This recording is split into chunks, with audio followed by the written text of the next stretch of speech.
Welcome to The Impossible, where we empower others to face the impossible, inspire them to be impossible, and motivate them to do the impossible. I'm Matt, and I'm back this week with my brother, Austin Douglas. How you doing today, sir? Fantastic. Hello, everyone. Yeah. Guys, you will have to forgive me and give me some grace this morning because I have some allergies acting up with the weather change. So my voice is not quite as luxurious as it normally is. but we're going to power through today. Austin got me some green tea, and he's going to help out with a lot of the conversation today, which I'm super excited for because we have one of our favorite guests on today. Micalyn Harris was on about a little over, almost a year and a half ago now, for episode 52 to lay out her story and her battle against what was supposed to be terminal cancer, correct? Yeah. And now she has been proclaimed cancer-free, and even more exciting since then, she has now been able to come off of treatment completely and living her life and chasing all of her passions and her purpose in life, free of cancer when everybody thought it was not possible. So we're very excited to have Micalyn Harris back on the podcast again today to discuss all of these things, a lot of the approach to therapy that she's had, but even more than that, specifically her mindset going into everything and her refusal to accept that her cancer was terminal just because that's what she was told. And she's going to lay out for you guys the power that bringing that kind of mindset, not just to a cancer diagnosis, but any health-related issue or any challenge you face in life, how it can so heavily influence the situation. So we're excited to dive into all of this. But first, Micalyn, I wanted to dive in and chat about you recently got married since the last time you were on. Yeah, how life has really pivoted from when we talked last is unbelievable. And I'm no longer a Harris, so. But I've gone through, and Cindy Parrish, if you happen to watch this, I can almost say my new last name. Yeah. Oh, it's Micalyn McCready now. Yeah. I'm so sorry. Yeah. I introduced you wrong. That's fine. Yeah. But a great segue into that whole story. But yeah, I went through a lot of another couple rounds of speech because I couldn't say my new last name. Yeah, that's awesome. Is McCready an Irish name? Scottish Irish, yeah. Scottish Irish, okay. Mm-hmm. Yeah, we have that battle. Did you hear Scottish was in there first?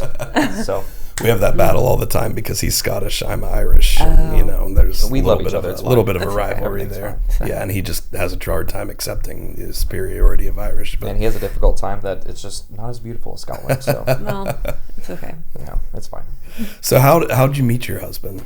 Oh, we met online because, and this is one of my favorite stories because I had, as I told you last time, had gone through the whole process of having a brain tumor. Oh, yeah. And so after that recovery, I couldn't even drive yet. And I thought, you know what? It would be a great time to date. Yeah. Why not? Yeah. Yeah.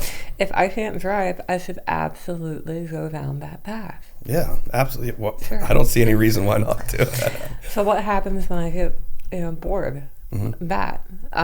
So I met some wonderful people at that time of my life. Met some people who had been through similar struggles with either a family member with cancer or some sort of health issue, and they were so kind, so understanding, and really helped in that process. And I thought, no, this is really, and we met online, and I thought, well, this is probably not the right time. I'm going to put this on hold. And then you have that one more swipe, and you're like, okay, what about that one? And at that time, I was like, against my better judgment, I messaged him, and we started talking, and we just really hit it off. Yeah. And his local, and worked out so well. Yeah. So ended up, we knew the same people. We had the same circle of friends that we really overlapped. It was a matter of connection. So, and we finally connected. Yeah. That's awesome. That's great to hear. Isn't that wild? Yeah, and we got to meet him a couple weeks back, and he's a great guy. Yeah. I can see that, like, he fits very well into your life and like the He journey does. you're on. He's it seems incredibly supportive of everything. He has adopted this whole health avenue too. Mm-hmm. So he follows me into that journey of health, and we have a lot of fun with it. Oh yeah, that's great. And I wanted to kind of ask too, because something I hadn't considered when we initially brought it up was, how did you kind of approach that dating perspective? Because I know that's something that we don't really talk about a lot in the world of like going through cancer and battling cancer. And I know it's something Austin's been kind of working through himself, and there's a lot of challenge that comes with trying to meet and date somebody, but then you've got this like massive thing that is just such an ever-present part of your life. And how do you just like put that on somebody that you're just meeting? This massive element Yeah. to it. And in my mind, it was always the elephant in the room as to, do I tell them? Do I not tell them? And then I thought, well, you know what? I'm going to bear it all. And because Matt was like, you know, I want to take this to the next level. And so I put it all out there and said, okay, this is what that next level will look like. Yeah. And this is what I'm going through. And either you're in or you're out. Yeah. And he said, I'm in. I'm with you. And we had a really solid cry about it. And he said, I want to be a partner in this. Wow. And so I was like, okay, if you're in, I'm in. But this is what that will mean. Yeah. That's powerful. Yeah. What did that mean to you, like knowing what you were going through and have somebody want to open up and support you in that way? Oh, I cried like a baby. He cried, I cried. You know, it put all of that fear behind, because going through that type of health incident, you're like, do I bear it all? How much do I tell that person? And in your mind, you kind of have to think of it, well, where do I want this to go? And if we're just going out and having a good time, I don't have to bear all of that. But if we're going to the next level in life, then that person has to know what that looks like. Because it's going to be a very real part of that. A very life. real and very big part of Yeah. life. Yeah. Have you, I guess, like, do you resonate with a lot of those challenges as far as like the dating world? I know it's been something you've been working in for a while. I've been in and out of it, and it really has been, especially with my line of work, I would say that's where a lot of the issues has come into. Is I would find somebody out west and it wouldn't work out because I live in Ohio, and then if I find somebody in Ohio, it's that I travel out of state for work every single week. That I would say is the biggest part. There has been some shared, but a bit of hesitation, I would say, from the other side, and seeing how much that I've gone through, and knowing the potential weight of that, I would say. But it's been really, really difficult, I would say, to I guess, kind of caught me off guard with this topic. It's certainly something. Yeah, I do struggle with it mightily. I really wish that I would have had a partner through all of this.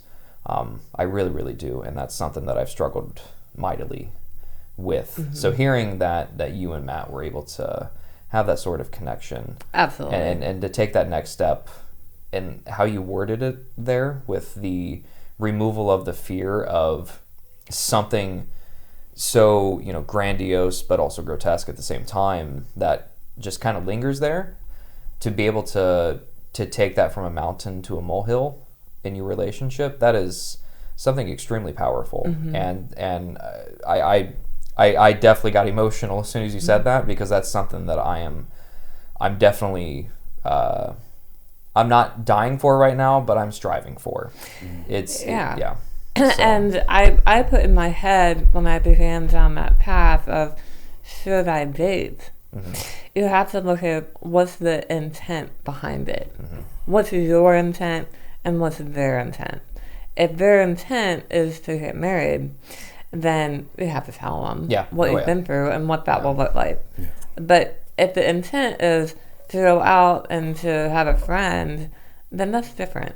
Oh, absolutely. And you don't have to bare your soul, you know. and that's totally fair. And that's why, with it being such a topic with so much gravity, I suppose, like, it's definitely something that I'm not, like, I'm forward with, like, you know, in terms of, like, I guess a preface, I suppose, you know, for the profile, is that, you know, cancer survivors on there. So I'm open about it, but it's not like you meet me, first conversation, hey, what do you think about cancer? You know, so it's Right. definitely, yeah. I have found an intent. I also like that word as well, because I would say that my intentions were not. My intentions would have been more of looking for someone to hold me. I would say 2 years ago, especially last year. But after this bone marrow transplant, I think now that life has sort of given me, I kind of, the bone marrow transplant was sort of a genesis for a new different type, like a new Austin, and a very different Austin from before. And that has been something so beautiful to witness and to share with those that I care about, you know, around here, and, you know, friends and family, to where I have this very, very evolved and sophisticated sense of what I want within a partner, and it is so much more positive now than what it was before for what I'm looking for and trying to find. Right. And it's like we were talking before the podcast here. Like, I just want to find somebody that I can spend each moment with, someone that values the moment, not to the degree or to obviously to a similar perspective of mine, but someone who just, you know, will be willing to enjoy the moment, regardless of the motivation behind it. Absolutely. And you have to find, and I think it goes both ways. Yeah. You know, you have to find that person who will accept you, cancer or not. And no matter what you've been through. But saying that it's the elephant in the room and, oh, well, they won't like this or they won't like that, how do you know? Yeah. Until you tell them. Yeah. And when, you know, Matt and I talked about that, it was, hey, this is really the raw truth of it. But if I had started out the conversation with, hey, I'm a cancer survivor and half of my tongue is my arm, then that would have been a bit much. Yeah. But, you know, I can't really hide that because of how I talk. And, you know, we make a joke about it of what I said versus what he thought I said. And it becomes really hilarious. But sometimes you have to think, okay, well, what if I don't talk to that person? What if I miss out? You know? And you have to look at yourself in that way. And I've certainly tried to take a more advantageous approach to it, of just reaching out, like cold opens, like we're doing for school and stuff. Yeah. It's just going out and trying to, because I'm not only trying to find someone, I'm also sort of looking for the completion of myself within that person, and that, but then, you know, hopefully experiencing them as well is something that like experiencing the other half, I think, is and absorbing that and growing within that to create the whole of the relationship is something that I have become a lot more. And I mean, this may sound like, well, yeah, duh, Austin, but like in the past versus now I see this experience as something that is a two halves coming into a whole, rather than a whole and a whole trying to, like, you know, butt heads and everything. Like, I want to grow with somebody, and that's something that is just a completely different perspective than what I had before. 100%. Like, my perspective definitely changed. I think perspective is all about it. And how do you really want to, what are you looking for in a person? And I really look for the human aspect of it and how you feel about that person. And, I look at what Matt probably went through and was like, oh my God, what? That poor guy. Yeah. But he has watched every step of this with me. And, it's hard to tell what would have happened had I not hit the button and said, okay, I like that guy. Yeah. And we ended up being married. And to do that, I had to get married and divorced on the same day. So I was... Whoa. Wow. I was totally single for about a half hour. Okay. Mm-hmm. Yeah. And, he knew that going in. And I had... I was on my ex-husband's insurance, and that was part of our arrangement, and had to give him credit for that because it was great insurance. Yeah. But I had told Matt, I was like, hey, and technically this is what I have to do. And so, we're able to work together on that, and it was really funny. So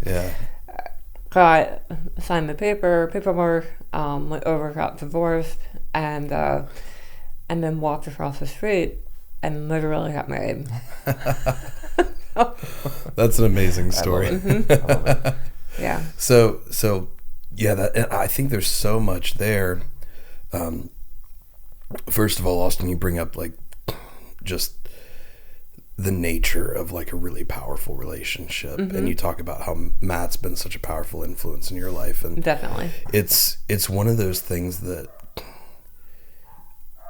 you get to a point where it's like you wouldn't even know how to survive life without it, Absolutely. Like Lauren is like, she saves my life basically every day. Like mostly it's me from myself, but it's the things she has done for me and the support she's given me, and like her ability to just be there like by my side and help me with whatever it is I need, whether it's from a physical health problem or like a mental issue, or working with our daughter so that I can get work done on a lot of the things we're chasing here, whatever it is. She just shows up and is there for it every single day. Sure. And is like always there to support me and us and what we're doing, and always believes in us and what we're doing. And it's just, you can't really put words into what that kind of support means, and the power that can give you and driving you forward. And so it's really exciting to hear that you've found that with Matt. We did, and I like to think that we do that for each other too. Yeah. And having been through so much, I feel like I have a different perspective to offer him too, and that's not a bad thing. No. And I think that very often, especially, you have to accept who you are, and you have to say, "Hey, I'm a cancer survivor. I've been through this, and I have a lot to help someone with because of how my own outlook."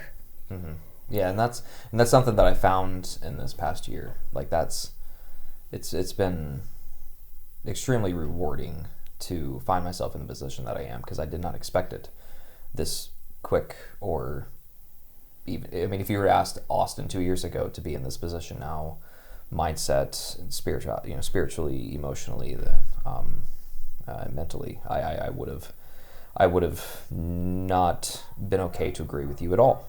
And to see myself in the position that I am now, and to see how bright the future is, it's incredible, and I want to share that with somebody. Definitely. It's a different outlook on the whole perspective of life. Yeah. And to say, okay, maybe I am okay. Yeah. I am okay. Yeah.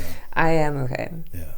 Yeah, it's really exciting to think about, because we talk a lot about having what we call an unruly faith in your own potential, like just a seemingly like unruly belief, like it seems like you shouldn't even believe this, but a belief and a faith in your own ability to be successful in whatever domain or pursuit you're chasing. But in this case, it's almost like an unruly faith in the potential of others. And like you said, like that, literally that one swipe like changed the entire course of your life. Right. And it could have so easily not happened. Absolutely.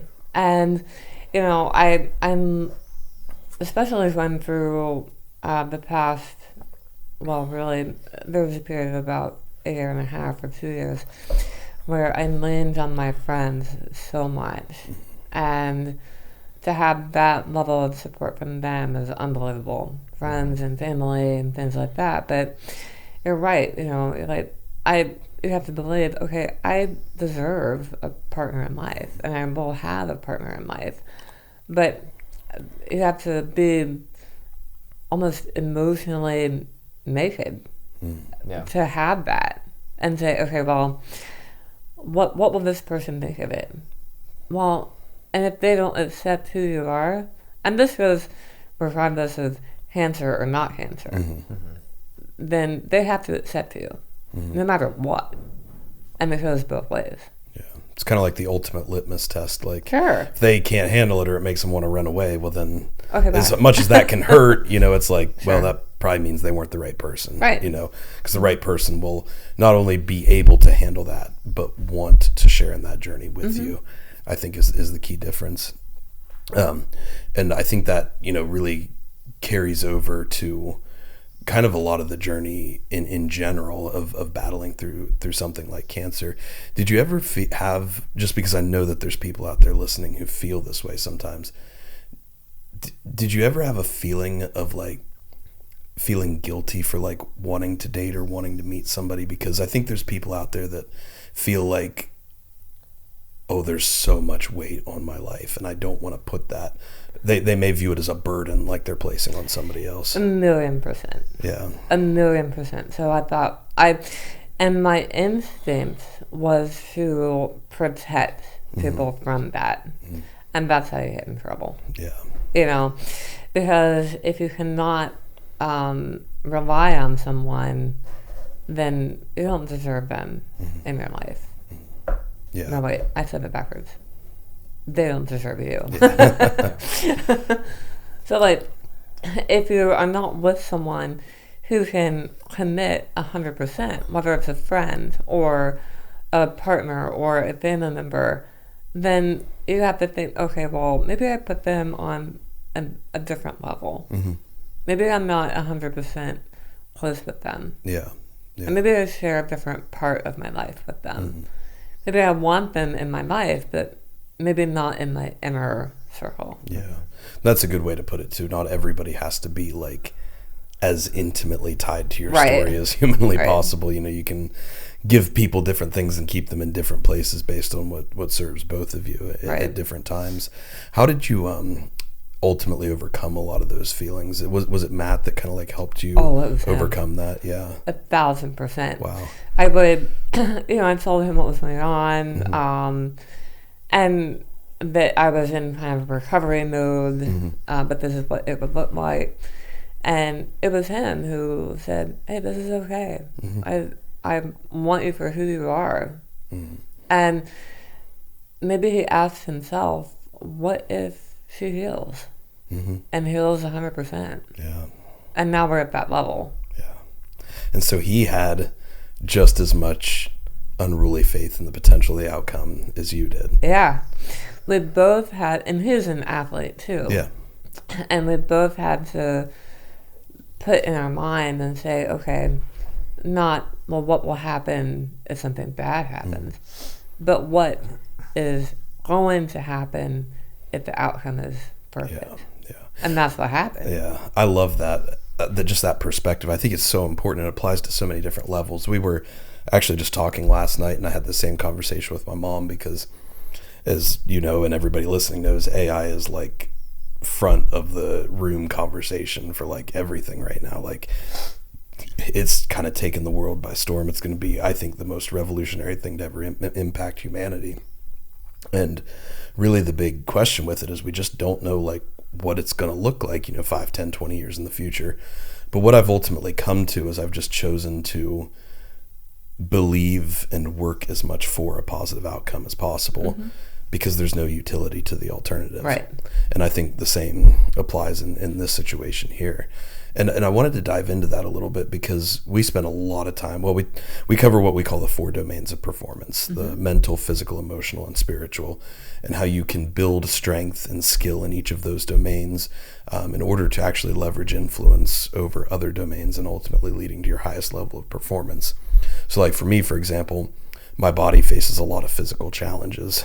Even though I've been cancer-free for a long time, dealing with a lot of repercussions from that cancer therapy as well as other environmental factors. And so my body is really not that physically strong at the moment and hasn't been for a while. But I've found ways to leverage like the mental, emotional, and spiritual domains in order to drive a higher level of physical performance than I would have been able to achieve otherwise. And I really love your story, and I think there's so much power in what you've done because you've taken that same construct and applied it to your own health and your outcome in cancer treatment. And so I definitely wanted to like dive into your path in that and how you've utilized a lot of that area to help drive your health forward. So if you think about an athlete and you think, okay, well, you have to picture the win. What do you guys do when you're running a race? You picture yourself crossing the finish line, right? You have to do the same with your health, and the same with a relationship, and the same with any aspect. And I went through this journey with I'll call her a therapist, a really great person who guided me through it. And she was able to help me connect the mind-body element. And the body follows thought. And so if I'm an athlete and I'm hitting a baseball, I picture myself hitting the baseball. So put that with your health.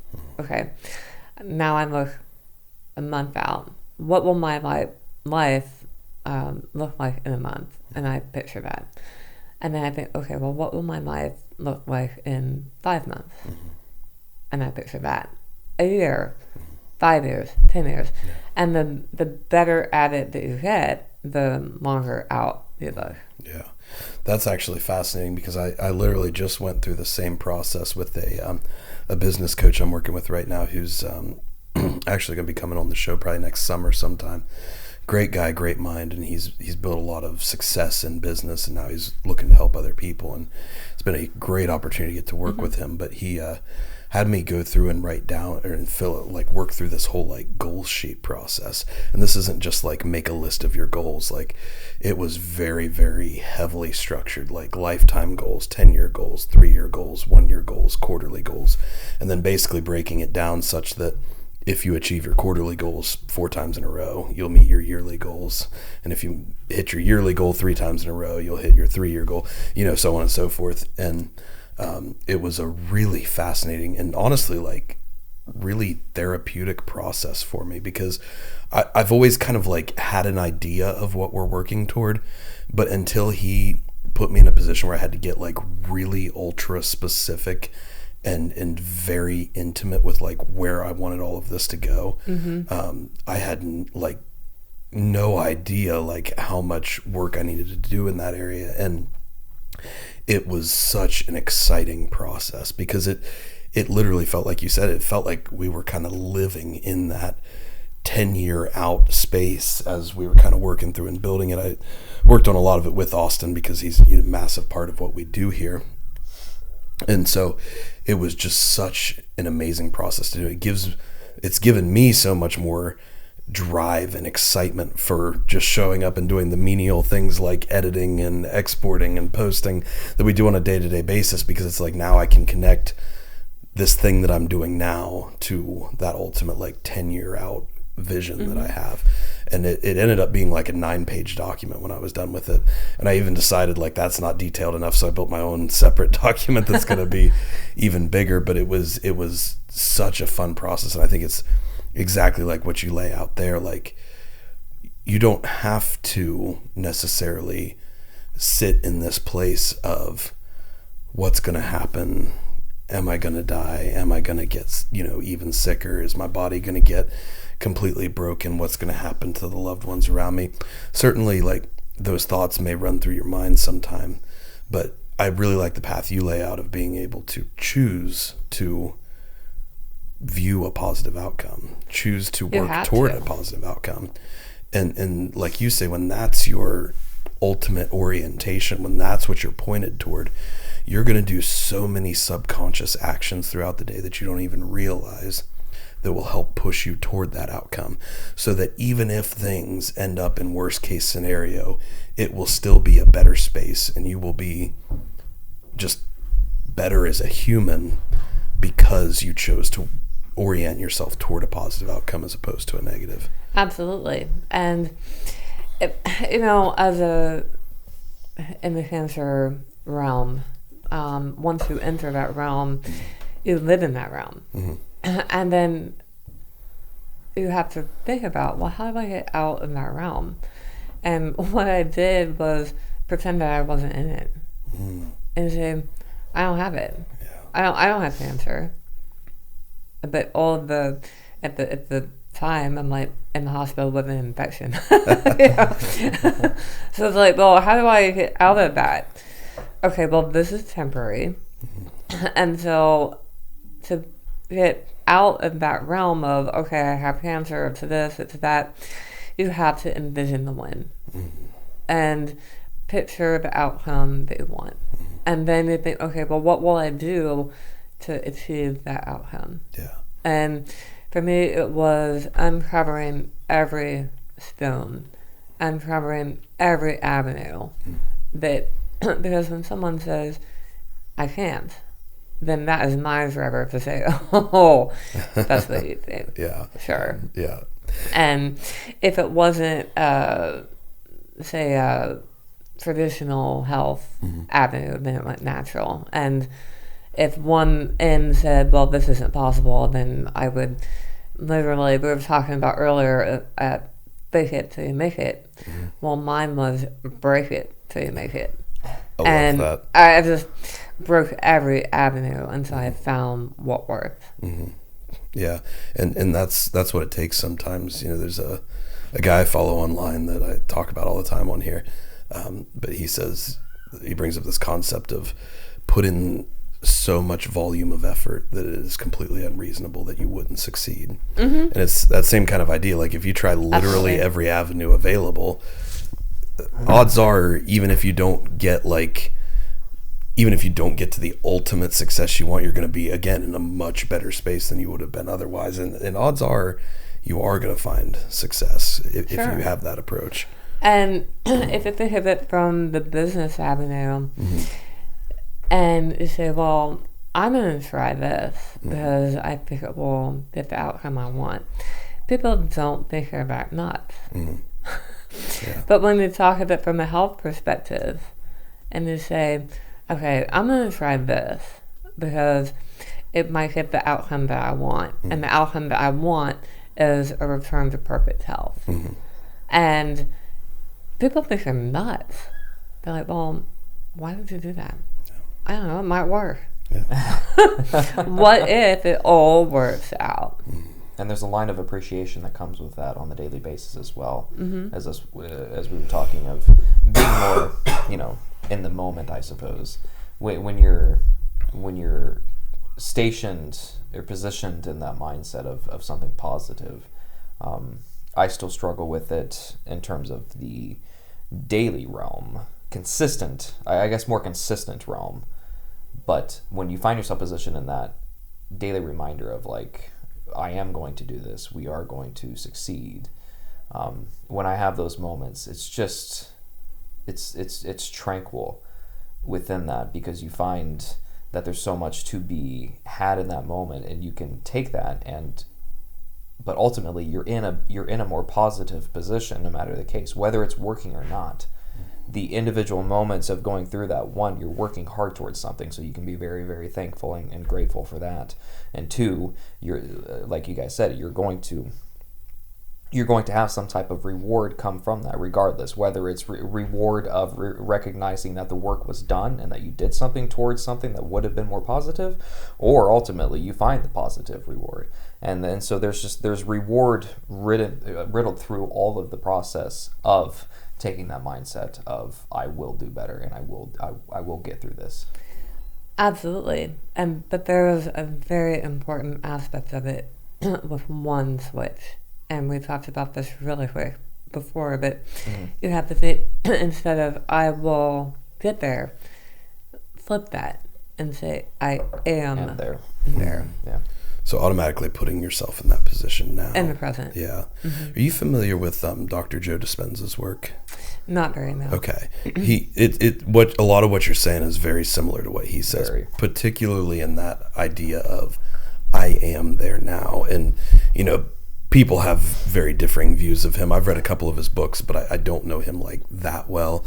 But I generally like a lot of what he's got to say, but he talks about, you know, like help in, you know, whether it's true or not, he claims to have helped people cure things like cancer through practices like this of I am here now. I am somebody who does not have cancer.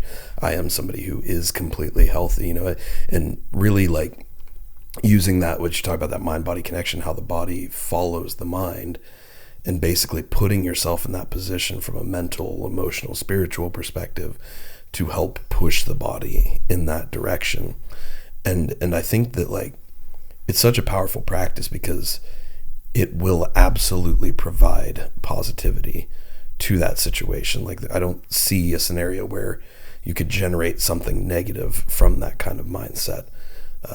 And you know, worst case scenario, even if it doesn't like eliminate your cancer, you will at least be in a much better space mentally, emotionally, spiritually, because of that acceptance. Totally. Yeah. And, you know, I didn't come up with all of this on my own. Like I said, I had someone provide a very great influence to that. So maybe, you know, that's a combination of probably a lot of teachings of naturopathic, of allopathic, of all of that, and maybe he weighs into that too. But I think you have to put it in the present and say, what am I doing today? And from business, and say, well, what? And I'm in sales, and I tell people this all the time, and say, well, what have you done today to achieve your goal? Yeah, it's like the opposite of the old Sandler method, but for your health. Yeah, exactly. So do you think it's a lot of that like entrepreneurial drive and spirit that you've had that kind of allowed you to move in this direction with your health from the beginning, or were you in a much different place back at the beginning and you kind of found this along the way? I've always been, and I hesitate to use entrepreneurial. I've used the term stubborn. I think the two can go quite hand in hand. Yeah. I've been that way all my whole life. Go ahead. Tell me I can't do something. Yeah. I'll push it. Yeah. You know. But, and whether that plays into the business route or the route of health, they're very much the same. Yeah, that makes sense. So you've always kind of had this drive since the beginning of your health journey then of like, because when did this start? When were you initially diagnosed with cancer? With lymphoma, I was back in 2003 or no. Oh, wow. Yeah. So over 20 years now. Something like that. Yeah. And then that went away. And I think whether it was complacency or whether it was just genetics or circumstance, I don't know what happened, but there's several conspiracy theories, but along the way you have to continuously support that not giving up. You know, every single day you have to live that. So do you have like a specific practice that helps you get to this place every day, or is it just something you're always trying to keep kind of at the forefront of your mind until it gets programmed into your subconscious? I think it is at the forefront of my mind all the time, but I think we have to change it to what is it. So I try not to think about the cancer aspect of it. I think about the perfect health. And what does that look like? Yeah. So you're not so focused on making the cancer go away so much as you are like achieving perfect health. Right. You know, you're gaining something rather than losing something. Right. Yeah. What do I have to do to maintain perfect health? And my whole thought process all along was, I want to return to perfect health. Okay. That was my goal. Yeah. Yeah. And I would say you're probably closer now, would you agree, than you've been in a very long time? 1,000,000%. Yeah. Probably better now than in my 30s. Yeah. Yeah, that's awesome. Oh yeah. That's exciting to hear. So what does this look like from kind of a day-to-day basis, a month-to-month basis? Like what kind of things are you utilizing and incorporating into your daily life to help drive toward this perfect health? If I think about it in terms of, I always think in terms of graphs and charts, right? So if I chart out my life and I say, well, what does a day look like? I think of that in terms of naturopathic, allopathic, and then like devices and supplements. I love a good supplement, but there's not one. It's all of it. Yeah. And so you have the mind body, then you have devices like, I love red light. I found that very effective. I love the naturopathic approach. I love the allopathic approach. And they all work hand in hand. And so, like, if I break it down and say, well, what does a typical day look like? I went through a bunch of testing to figure out the right supplement realm that worked for me. Yeah. And then I also learned about red light therapy. So I have like a commercial red light in my house. You sent me the link to that. Yeah, it's that thing is wild. Legit setup. Yeah. Yeah. I have like a vibration plate to move my lymph. So those are kind of the little things that I do. A lot of meditation. And I try to do a combo move. Like, well, if I'm going to do red light, then I'm going to meditate while I'm doing that. Yeah. And that helps, time efficiency. Yeah. I also love cold plunge. That's so effective. Yeah. It's a big dopamine dump. And then I also went down the path of Ibu, which we talked about. So I got a lot of flack for that. But you know what? It works, and we proved it works. Can you explain what Ibu is to people who might not be, because I wasn't familiar with it either before. Yeah, if you're not familiar, we were looking. I had that back up a bit. I had a huge toxic burden in my blood level wise. So high level of. You showed me some of the lab results. Yeah, it's unbelievable. It's like, how are you even alive? Yeah, I don't know. Yeah. They called and said, after those results, they called and said, I don't know how you're alive. Yeah. But it came from a high level of mold exposure, metal exposure, environmental toxin. And those can come from a variety of ways. So how do you get rid of that? One way is through like binder. And there's some great ways to do that.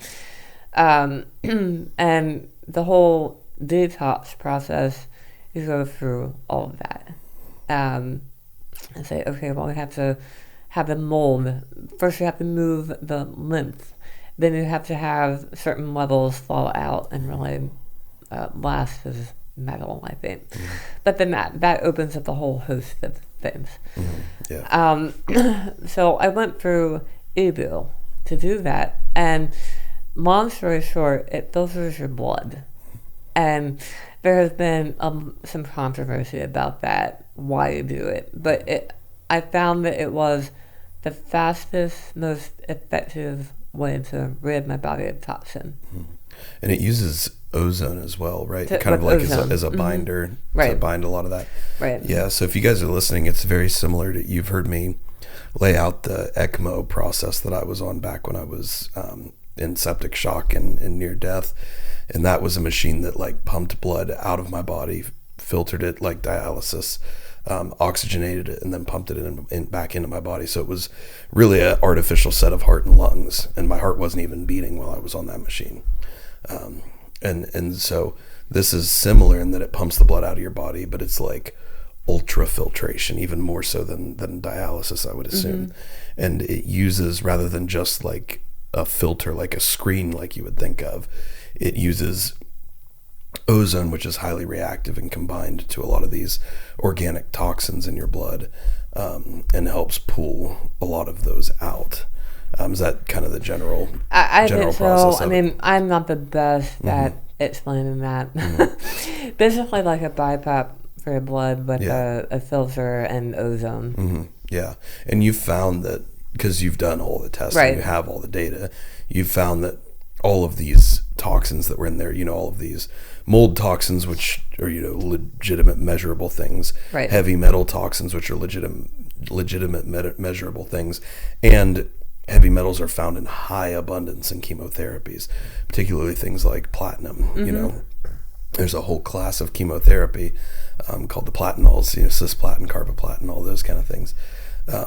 So a lot of people who have battled through cancer, particularly who have gone through several lines of treatment and battled for a very long time, can build up a lot of these issues.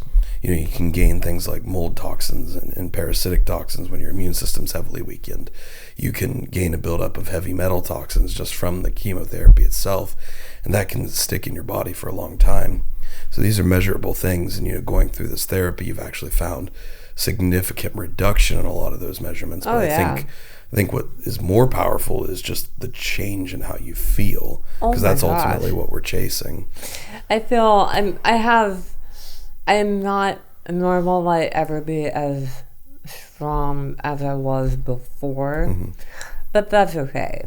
Just because of all the surgery that I went through, you know, that's just not possible. But I can definitely work up to being a level of where I was before.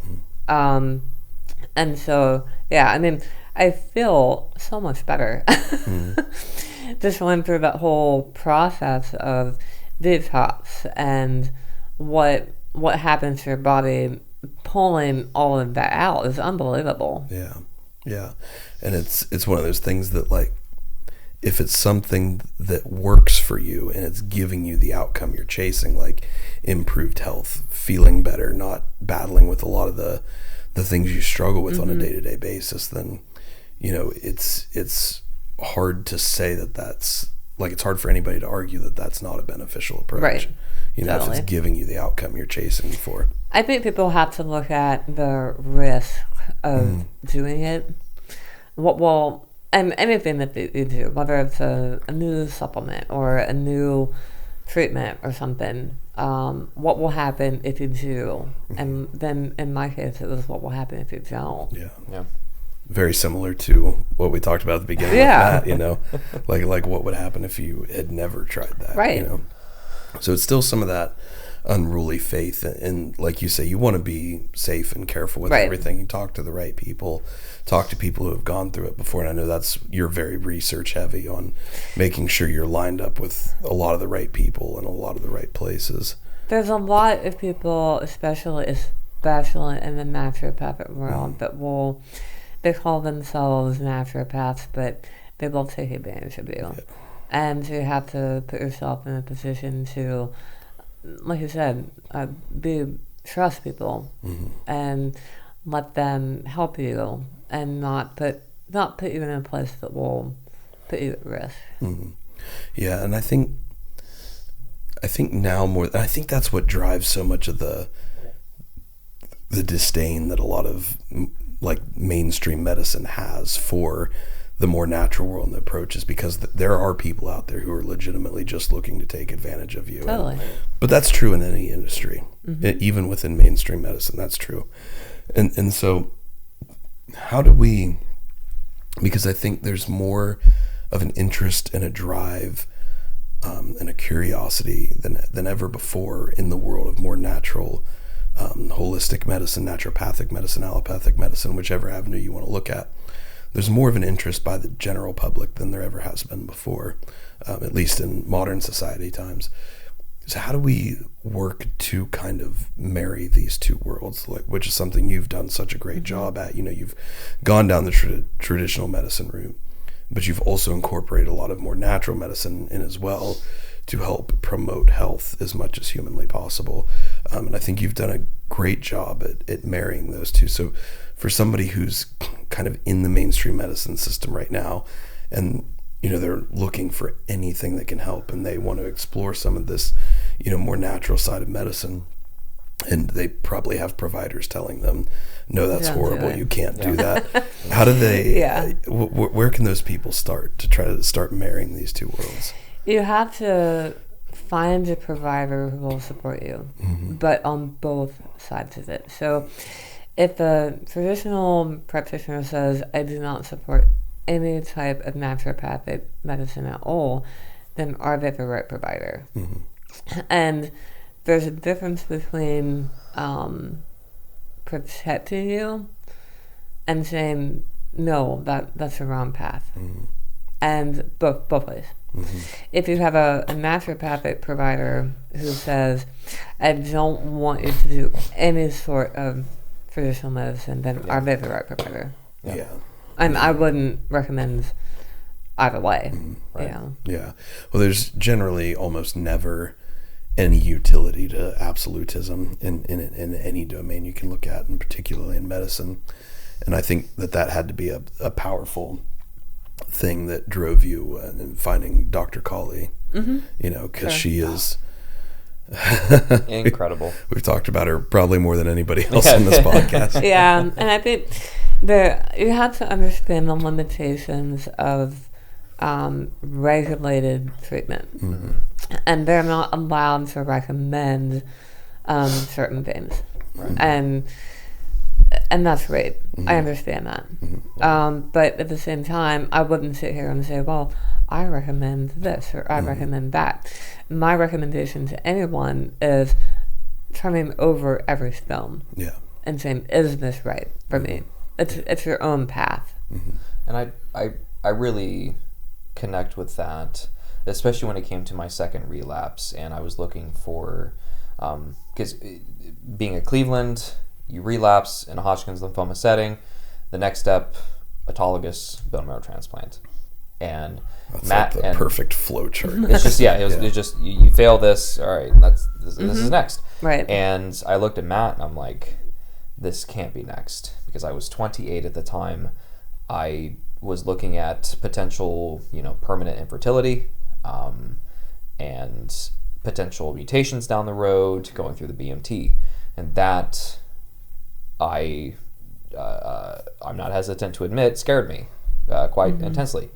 And so I looked at Matt and I'm like, we need to find another option. And thankfully to him, I mean, it was obviously I have a wealth of knowledge sitting beside me, throughout this entire course, and not only a wealth of knowledge, but a willingness to find that stone that needs to be turned, and also understanding the writing that is underneath that stone, because I obviously don't understand the vocabulary at all.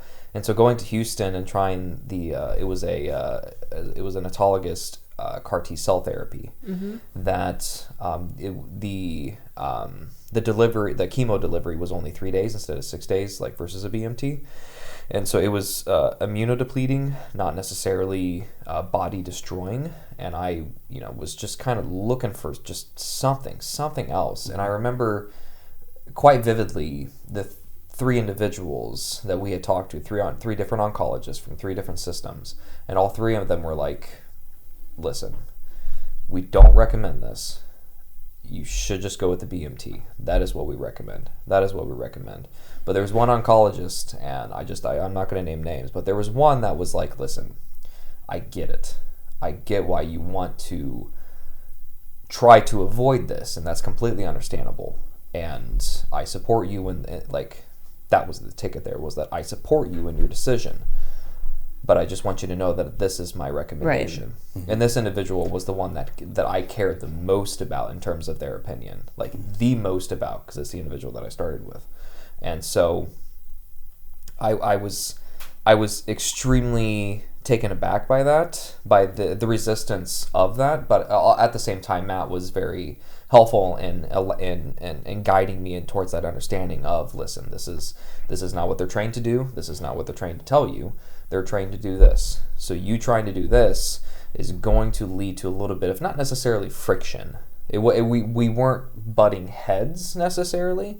It was more of, they just don't think that that's the right path to go down, and that's okay to sort of deal with. But I definitely connect with that a lot, because I was that person. Again, thankfully, Matt, in the very beginning, Matt said knowledge is power in this sort of chaotic storm that is cancer. Especially when you're the patient, you're first going through it. Knowledge is power, and I went towards that, and I utilized that to the best of my ability, especially after my second relapse, and looking at that CAR T-cell therapy or BMT. I with his help, I'm very, very thankful to have known that. And so when we started, turning over every single stone, you learn a lot along the way as well. You learn a lot not only about just the science and the intention behind the different treatments, but also just yourself a little bit too. Mm-hmm, totally. And I think what education of yourself, about yourself, is so important. Mm-hmm. And I'm glad that you brought that up, because people are afraid because they're not educated. Yeah. And I don't want to say educated as in, oh, well, you don't have this type of degree, but you're not educated. I mean, what I mean is educated in that realm of possibility. Mm-hmm. Right. So, like, if they're not educated about a certain type of treatment, then they won't understand. Mm-hmm. And it's the same way with traditional versus naturopathic. It's not versus. It's more of, they just don't know. Yeah. Like, if I walked up to a chiropractor and said, well, I'm thinking about this type of cancer treatment, they'd be like, I don't know about that. Yeah. So you can't really cross paths that way. Sorry. And think of it like a we all like cars, right? Oh yeah. So if we talk about your body as a car, I wouldn't go to someone who installs stereos so it fits my engine. Yeah. You just wouldn't do that. Mm-hmm. Yeah, that makes perfect sense. Yeah. That's a great analogy. And I think I like how you say it shouldn't be traditional medicine versus natural medicine. It should be, how do we incorporate both into one health journey? Because I think they both have strengths and they both have drawbacks, to each side. And one thing that's always really bothered me for a long time about mainstream medicine, and I would love to say I think it's getting better, but I don't know. I keep seeing scenarios that don't support that. And I think the main drawback right now is that, especially in the world of cancer therapy, we get so focused on killing the cancer that we forget about the person and their health and their life beyond that. 1,000,000%. And then what are the implications of, are we killing it in the right way? Yeah. And there's a lot of things and ways, and I go back to the analogy, there's a lot of natural practitioners who incorporate the whole realm. Mm-hmm. And there's a lot of smart people out there. I'm thinking about one practitioner in general who literally saved my life. Mm-hmm. And cancer treatment is not her area of practice. Mm-hmm. She's just smart. Yeah. And said, hey, I want to look at, you should really consider this. Mm-hmm. And I think because she's educated. Mm-hmm. And I credit that person a lot with putting me on the path that I'm on now. And saying, hey, look at this way. Yeah. Well, it makes sense. I mean, the more educated you are in one domain, even if you're not an expert in another domain, it will allow you to at least view that other domain under the same framework, mm-hmm. and have have a foundation on which you can build in another direction, if needed. Being open-minded. Mm-hmm. And, whether it's a family member or a practitioner or anyone, say, hey, I want to try this path. And then they say, okay, well, here's the implication if you do it. Yeah. Is it worth the risk? Mm-hmm. And in my case, yeah, it is worth it. Yeah. Oh, yeah, for sure. Why not? Yeah, yeah. And it all just comes back to, like, what is that thing you're ultimately solving for? Like, you as an individual, like, you were solving for perfect health. Like, you wanted to get back to perfect health. And you went so far as to even accept, like, and build into your mind that I am in perfect health. Mm-hmm. You talked about that being such a powerful part of the process for you. And I think that's where we have to look at each of our own individual lives and our own individual pursuits and what we're facing. Like, what are you solving for? Like, what's the outcome you're trying to get to? Like, I think very few people are actually just trying to get to an outcome of cancer-free, because there's so much that goes beyond that. Like, once you achieve cancer-free, okay, well, then how do you... Then what? Yeah. What does your life look like after that? And I think that's where I got really tripped up. That's what pushed me into the darkest point of my life, was I was so focused on beating the cancer, because that was, the message that everybody around me was focused on, and it's nobody's fault or anything, but like, that was the mission we were all so focused on, that like, finally when the cancer was gone, it was like, oh, I'd never considered after that, and it put me in an unbelievably dark space, because I didn't know how to move forward from that. And it was like, you have this daily purpose that is more powerful than anything you've ever felt before, especially for me being 18 years old. And then that mission, that purpose goes away, and it's like, well, how do you find that same level of purpose in just day-to-day life after that? And that's where I had no idea where to go with it. And so I think whether you're battling cancer or any other severe disease or whatever challenge it is you're facing in life, you have to look at, like, what is it you're solving for? And it's not just the completion of the task or the overcoming of this challenge. You have to consider, what does your ideal life look like beyond that as well. That's where that process of doing the quarterly, yearly, 3-year and 10-year goals and lifetime goals was so powerful for me, because it forced me to look beyond just the immediacy of how do we accomplish everything this week, and forced me to put myself in a position of, what is my life going to look like? Like, what is the life I'm trying to solve for? What is the life I'm trying to build for here? And I think it's a pretty powerful practice for anybody in any situation. It is. And at any point in your life, you can implement that. Mm-hmm. You don't have to say, well, I have to be a cancer survivor. I have to have overcome something. Mm-hmm.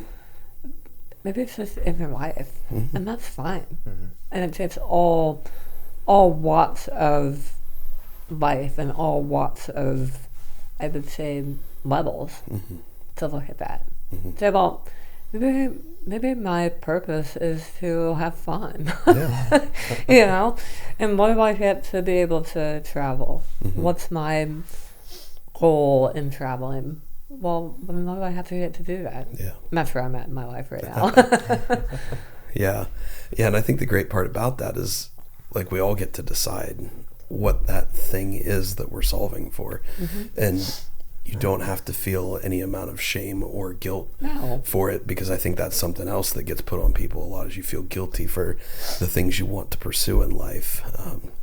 But I think along with that, I see so much of the time, and it's why the shirt I'm wearing right now, the back of it says limitations do not exist. And it says that because we want that to be our default mindset. Obviously, there's some point where I'm going to hit where I just can't squat any more than that, or whatever it is in any pursuit. But I would rather assume that default mindset of, like, there are no limitations, so that I never restrict myself before I actually get to that point.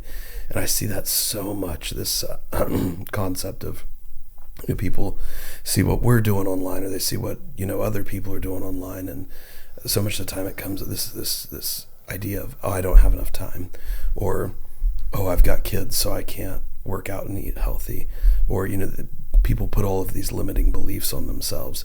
And I think it can happen in the context of somebody battling cancer. It can happen in the context of somebody living normal day-to-day life.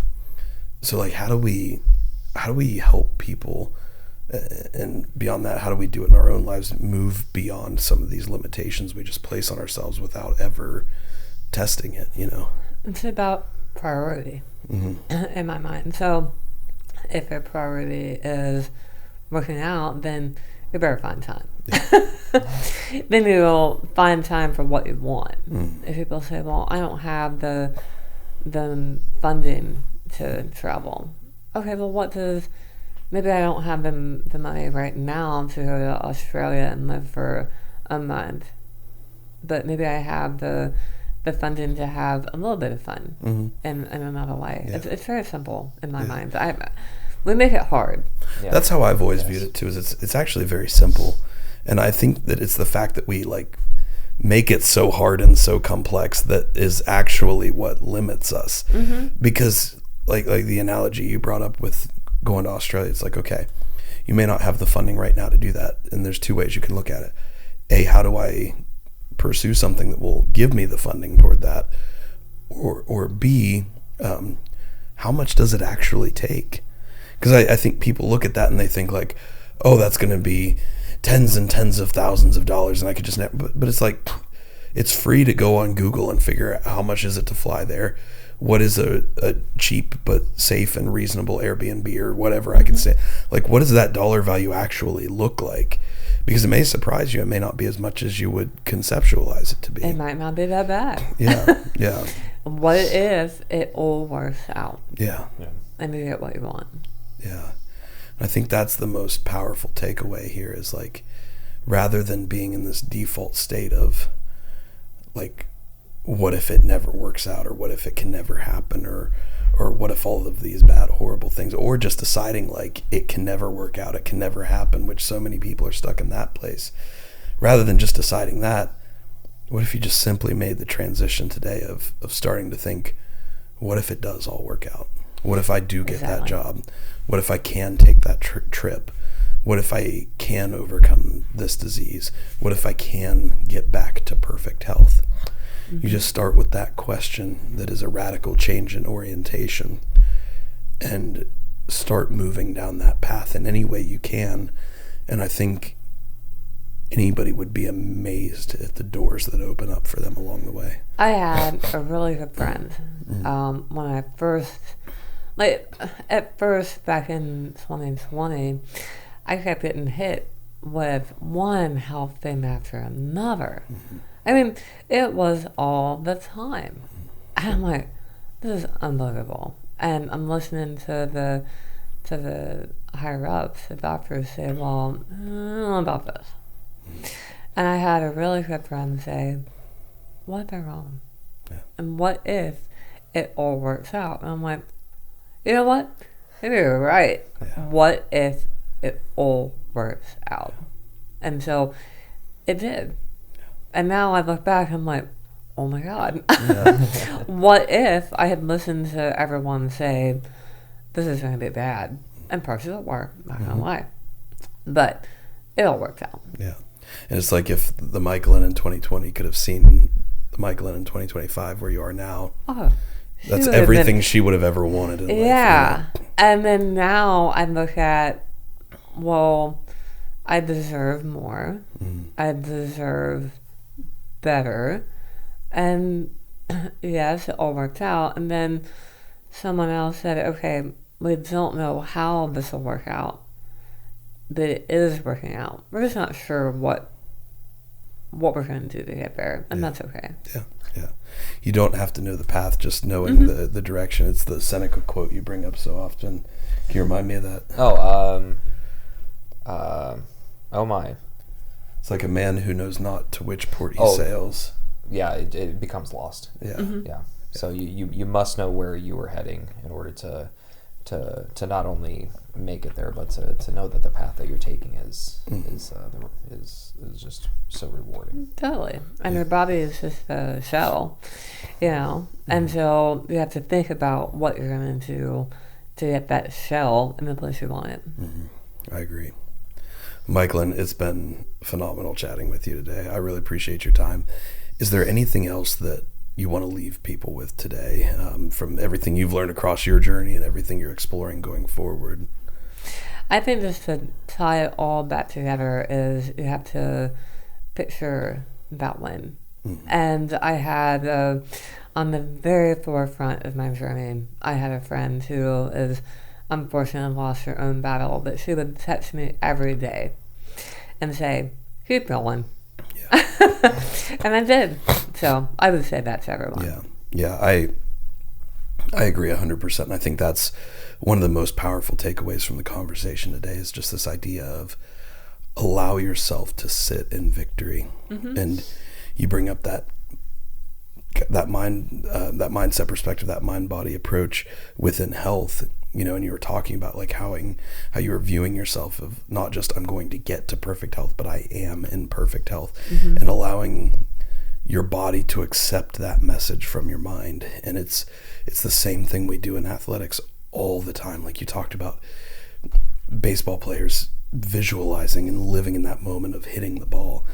You see high-level athletes, Steph Curry, not only would he shoot 500 free throws every single day, for decades he did that, but he would visualize it off the court all the time. And it's the same thing I did working toward that 500-pound squat. I probably, in my mind, I lived through that squat thousands of times. Every single day I was visualizing that moment of every aspect of like walking up to the bar, seeing each individual piece of that knurling, getting under it, feeling it on my back, moving through every single step along the way, so that by the time I got there, it was a totally comfortable situation. I'd already been there thousands of times in my mind. It was something my body was primed for.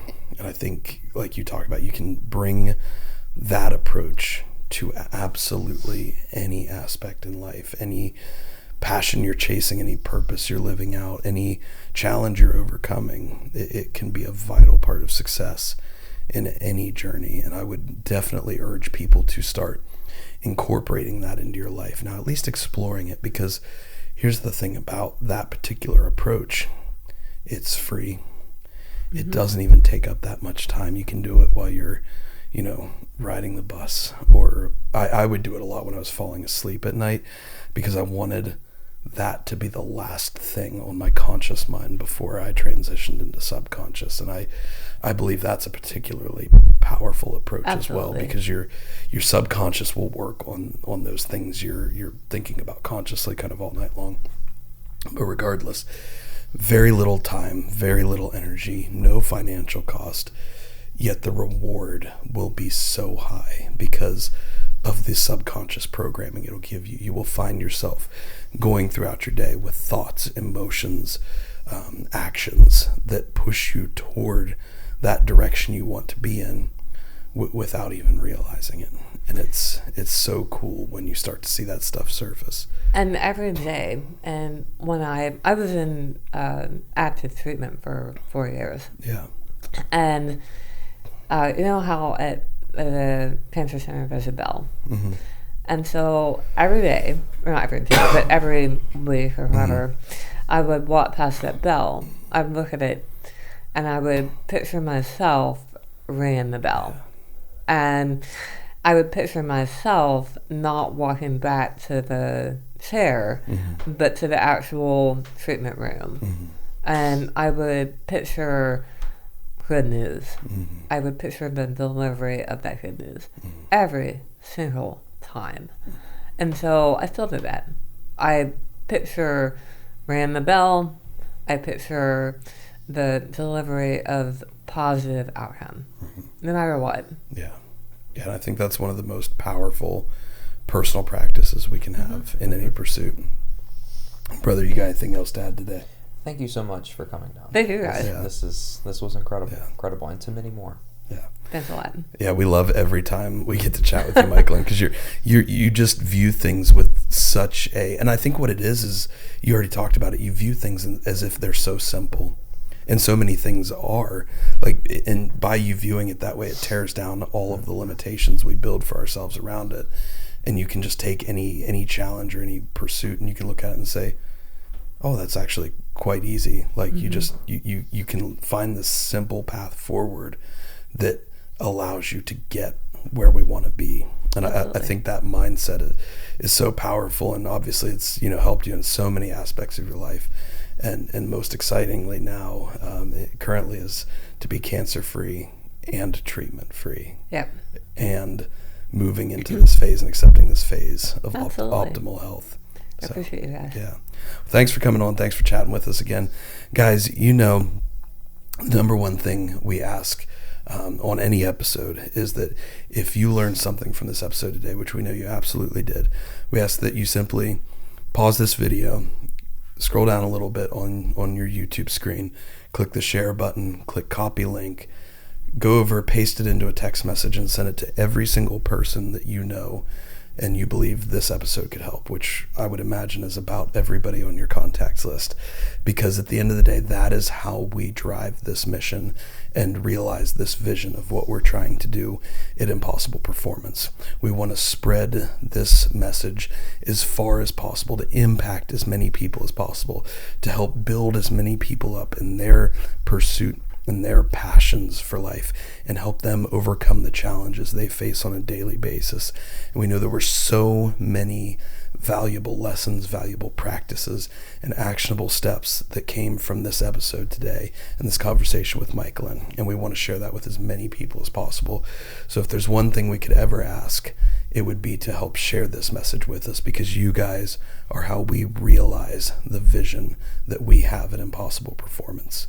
Because at Impossible Performance, we are striving to build a global culture of strength, fostering a spirit of growth in constant pursuit of the impossible. Thank you guys for listening, and as always, be impossible. Thanks, guys.